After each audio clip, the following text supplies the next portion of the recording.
بسم اللہ الرحمن الرحیم. عزیز طلباء و طالبات السلام علیکم. امید ہے آپ سب خیریت سے ہوں گے.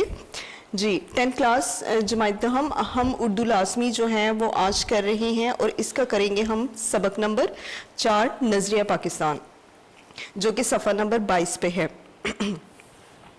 نظریہ پاکستان کی جو مصنف ہیں وہ ہیں ڈاکٹر غلام مصطفیٰ خان اور انہوں نے یہ سبق صرف اس لیے لکھا تاکہ طلبہ کو نظریہ پاکستان کے مفہوم سے جو ہے وہ آگاہ کیا جائے. دوسرا پاکستان کی تشکیل کے جو مقاصد تھے اس سے واقفیت دلانا جو ہے وہ جو ہے وہ ان کا ایک ضروری کارنامہ تھا جو انہوں نے اس میں سر انجام دیا. تیسرا یہ کہ طلبہ کو تشکیل پاکستان میں حصہ لینے والی جو شخصیات ہیں ان کے کارناموں سے بھی روشناس کروانا تھا.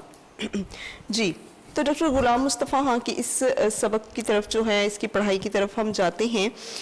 مسلمانوں نے ہمیشہ رواداری کو اپنا شیوا بنایا. رواداری کہتے ہیں تحمل مزاجی کو شیوا بنانا، اپنا شعار بنانا یا پھر اپنا طریقہ بنا لینا.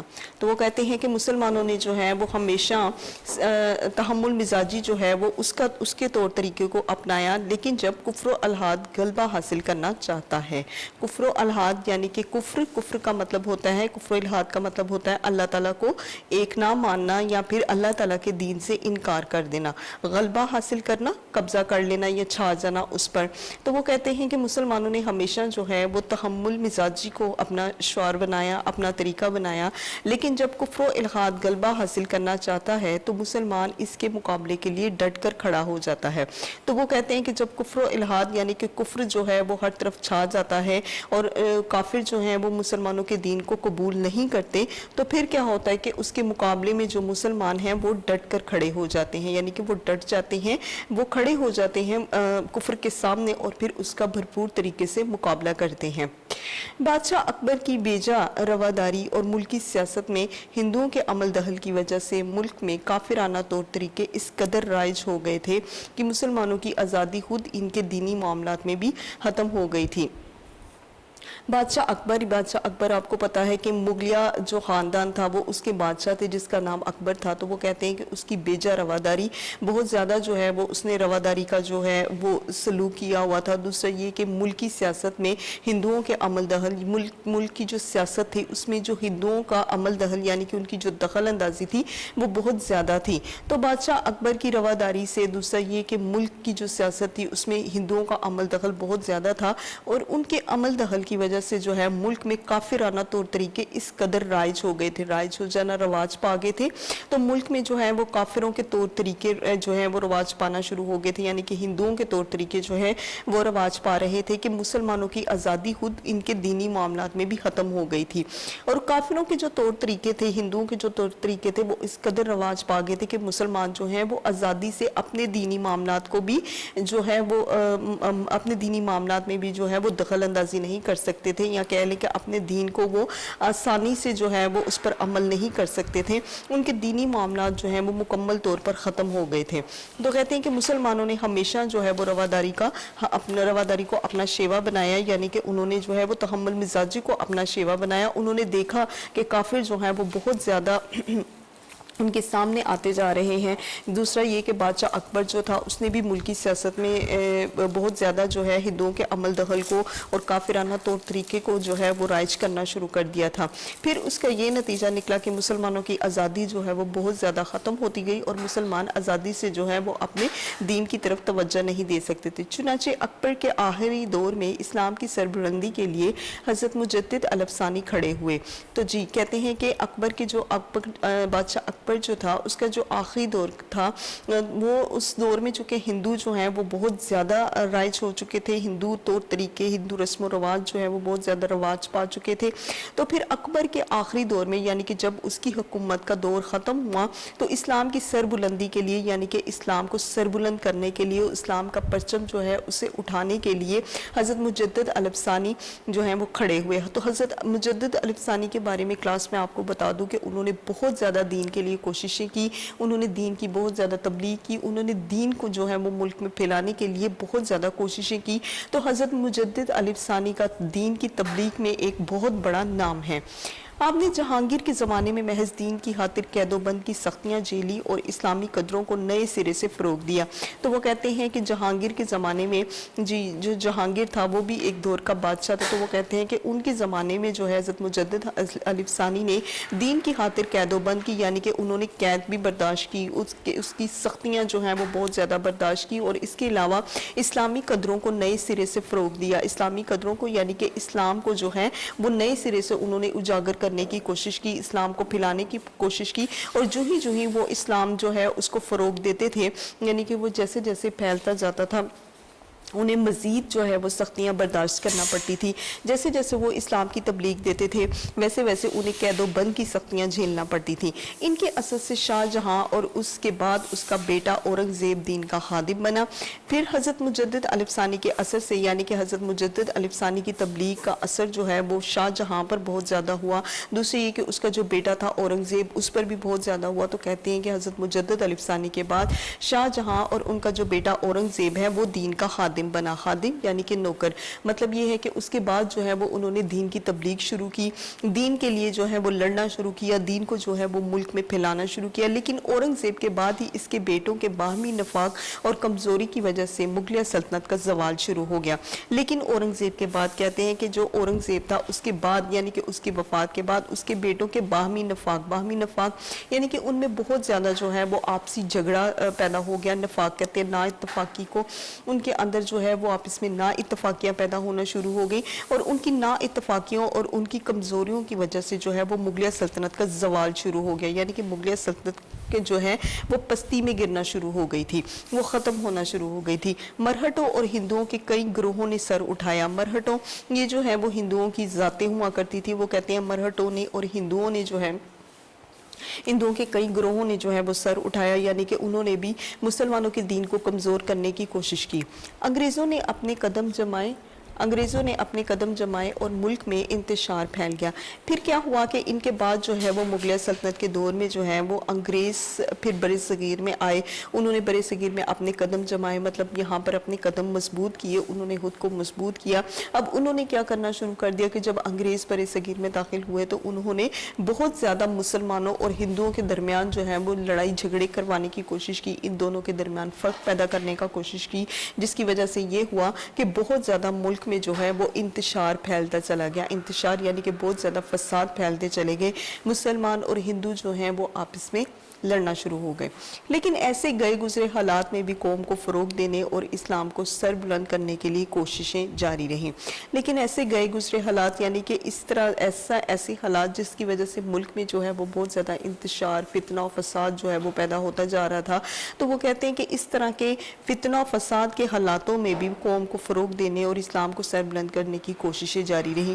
تو لہٰذا حضرت مجدد الف ثانی کی تبلیغ کے بعد، ان کی تعلیم کے بعد جو ان کے پیروکار تھے، جو ان کے ماننے والے تھے اور جو کہ مزید جو ہے وہ اسلام کو پھیلانے کی کوشش کر رہے تھے، تو وہ کہتے ہیں انہوں نے مزید سے مزید تر جو ہے اس اسلام کو جو ہے وہ فروغ دینے کے لیے یعنی کہ اسے پھیلانے کے لیے بہت زیادہ کوششیں جاری رکھیں. چنانچہ مصور کے سلطان حیدر علی اور اس کے بیٹے سلطان ٹیپو نے نہ صرف ہندوؤں اور انگریزوں کا مقابلہ کیا بلکہ افغانستان، ترکی اور پھر فرانس کو بھی اپنے ساتھ شامل کرنے کی کوشش کی. تو وہ کہتے ہیں مصور، تو کلاس مصور جو ہے وہ ہندوستان کے ایک شہر کا نام تھا جس کا رہنے والے تھے سلطان حیدر علی اور ان کے بیٹے سلطان ٹیپو یعنی کہ ٹیپو سلطان. تو آپ نے ٹیپو سلطان کو ہسٹری میں بھی بہت زیادہ پڑھا ہوگا اور آپ ٹیپو سلطان کے بارے میں بھی جانتے ہوں گے.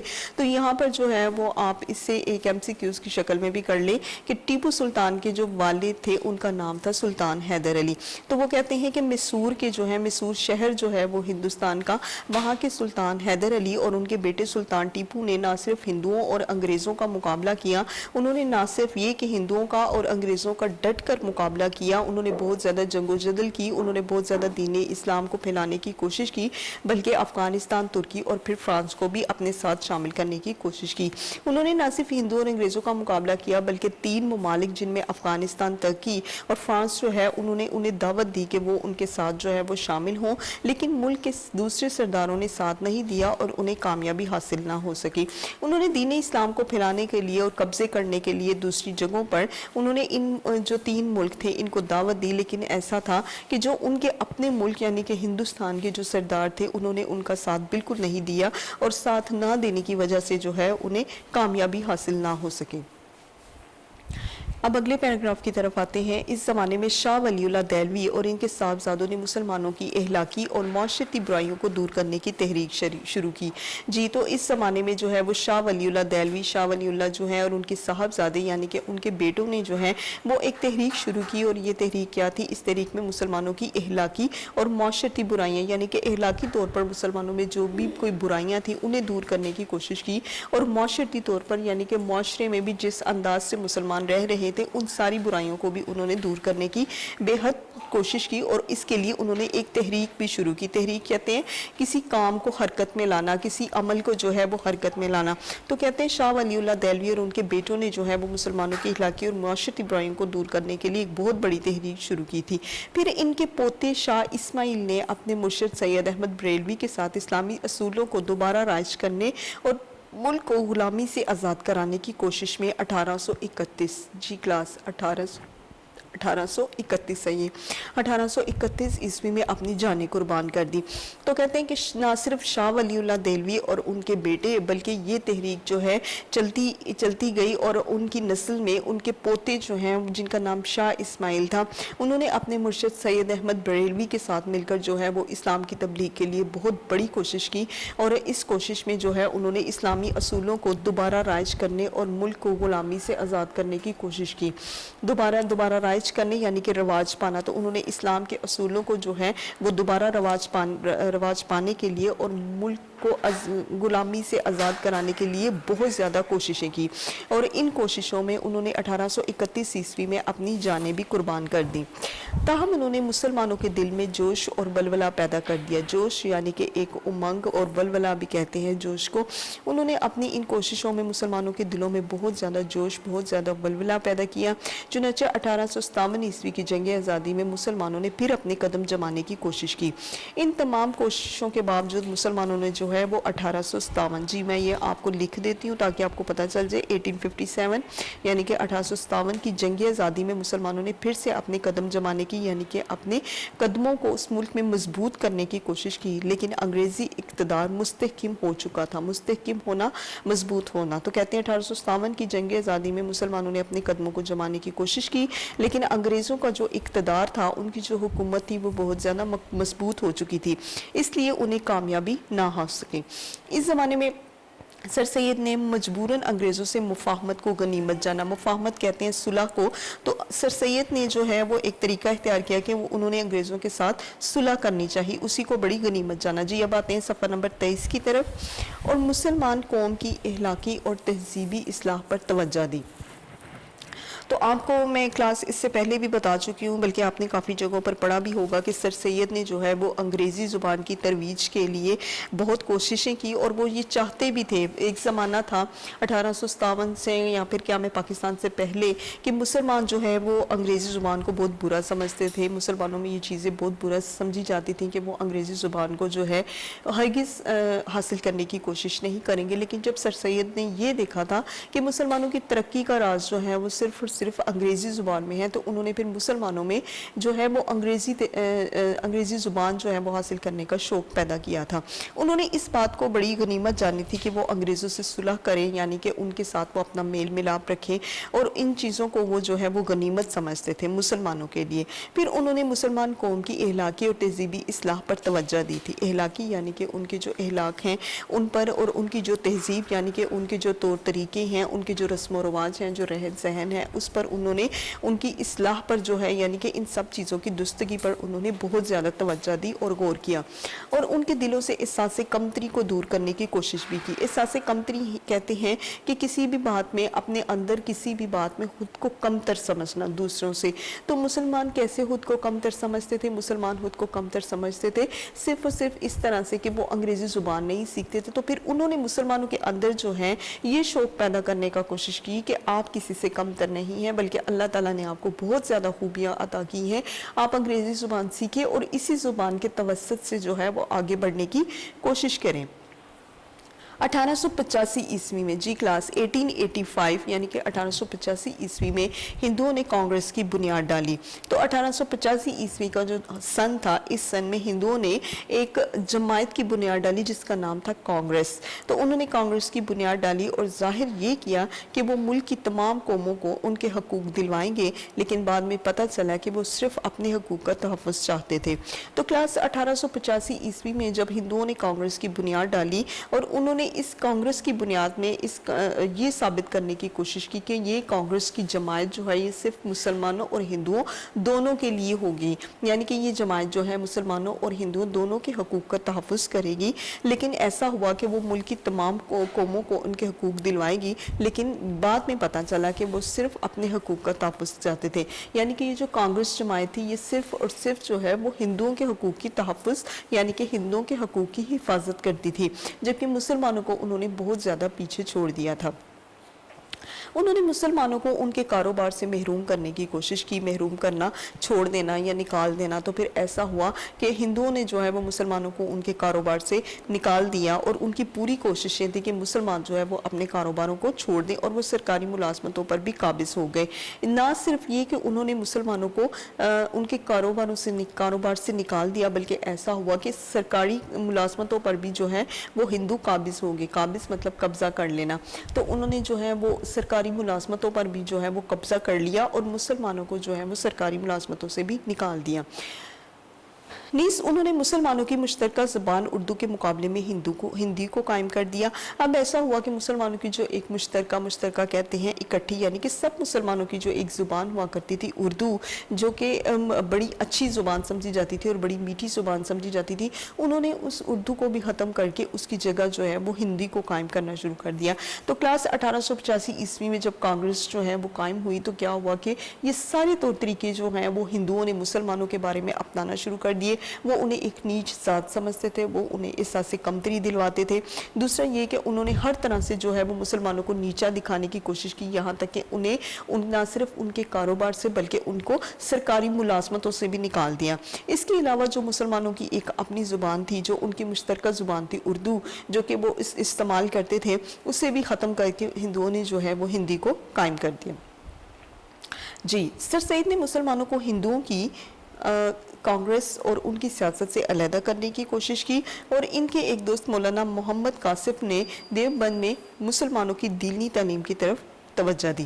جی، تو وہ کہتے ہیں کہ سر سید احمد خان نے پھر کیا کیا؟ سر سید احمد خان نے کوششیں شروع کر دی کہ اس معاملے میں کوششیں شروع کر دی کہ انہوں نے مسلمانوں کو ہندوؤں کی کانگریس اور ان کی سیاست سے علیحدہ یعنی کہ جدا کرنے کی کوشش کر دی۔ انہوں نے مسلمانوں کو یہ تعلیم دینا شروع کر دی کہ ہندو جو ہیں وہ کبھی بھی آپ کے سگے نہیں ہو سکتے، وہ کبھی بھی آپ کا بھلا نہیں چاہ سکتے، اس لیے مسلمان کوشش کریں کہ وہ ہندوؤں کی جو جماعت ہے کانگریس، اس سے علیحدہ ہو جائیں، ہندوؤں کی جو سیاست ہے وہ اس سے بھی علیحدہ ہو جائیں۔ اور ان کے ایک دوست مولانا محمد قاسم رحمۃ اللہ علیہ اور سر سید احمد کے ایک دوست جن کا نام مولانا محمد قاسم تھا، انہوں نے دیوبند میں مسلمانوں کی دینی تعلیم کی طرف توجہ دی، یعنی کہ جو ان کی دین کی تعلیم تھی ان کی طرف جو ہے وہ انہوں نے توجہ دینا شروع کر دی۔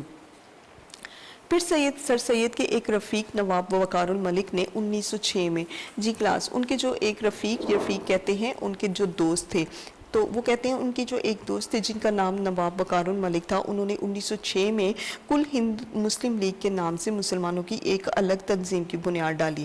جی، تو جب سر سید نے جو ہے وہ مسلمانوں کو ہندو کی جماعت کانگریس سے علیحدہ کرنا شروع کر دیا، اور انہوں نے اپنے ایک دوست مولانا محمد قاسم کے ساتھ مل کر جو ہے وہ دین کی تعلیم جو ہے وہ شروع کر دی مسلمانوں کے لیے، تو پھر ایسا ہوا کہ جب انہوں نے دیوبند میں مسلمانوں کی دینی تعلیم کی طرف توجہ دینی شروع کر دی،